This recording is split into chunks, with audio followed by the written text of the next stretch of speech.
আসসালামু আলাইকুম। দেশবাসীর কাছে অনুরোধ, আপনারা ভিডিওটা শেয়ার করে মাননীয় শুভেন্দু মুখ্যমন্ত্রীর কাছে যেন পৌঁছায়।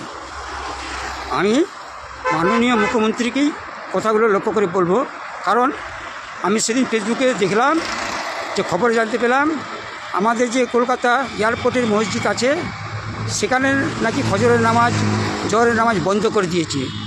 এই জন্য বলছি মাননীয় শুভেন্দু সাহেব, আপনি কিন্তু ধৈর্যের সীমা হারিয়ে দিচ্ছেন আর ইচ্ছা মতো কাজ করছেন। আপনি এই নামাজ পড়া বন্ধ করে দিচ্ছেন কেন? যেখানে ইংরেজের আমল থেকেই এই মসজিদ আছে, 136 বছর হয়ে গেল, আর আজ সেই মসজিদের উপর আপনি হামলা কেন করছেন? মসজিদ আছে নিজের জায়গায়, তার কাগজ আছে, সবই আছে, আর আপনারা নিজের ক্ষমতায় বসে যদি মসজিদকে আপনার খারাপ লাগে তো বাউন্ডারি করে দেন, বাউন্ডারি বাইরে করে দেন মসজিদকে, কিন্তু মসজিদ ভাঙবেন না। দয়া করে মসজিদের উপর হামলা করবেন না, অনুরোধ। যাকে আপনি কমজোর মনে করছেন না, উপরওয়ালার যদি সাথ থাকে সে একদিন তাকতগার হবে।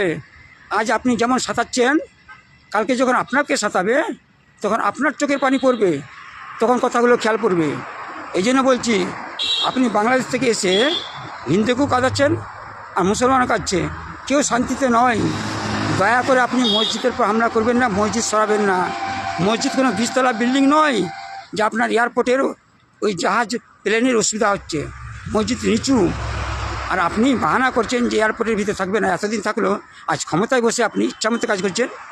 পছন্দ না হয়, মসজিদ নিজের জায়গা ছিল, এয়ারপোর্ট ওকে ঘিরে নিয়েছে, এয়ারপোর্ট ওকে ভিতরে করে নিয়েছে।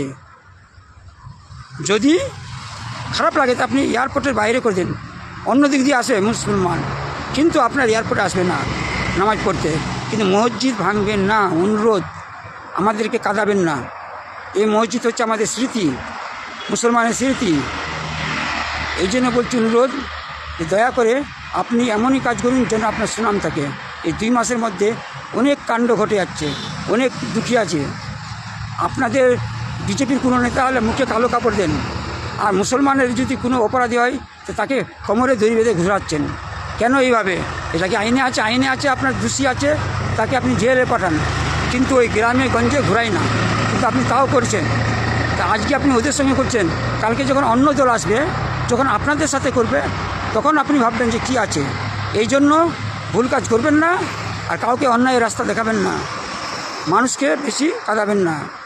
আর আমি বলি, মুসলমান নেতা, মুসলমান পয়সাওয়ালা, মুসলমান উকিল, হিন্দুরা যদি কিছু পায় তো ওরা মামলা করে। আপনারা চুপচাপ কেন বসে আছেন?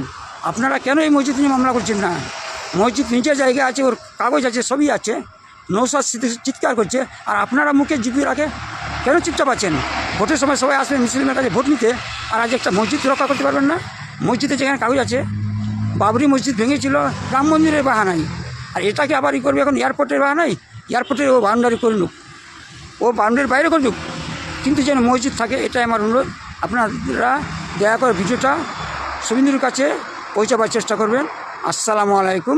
আবার পরের ভিডিওতে আসবো ইনশাআল্লাহ।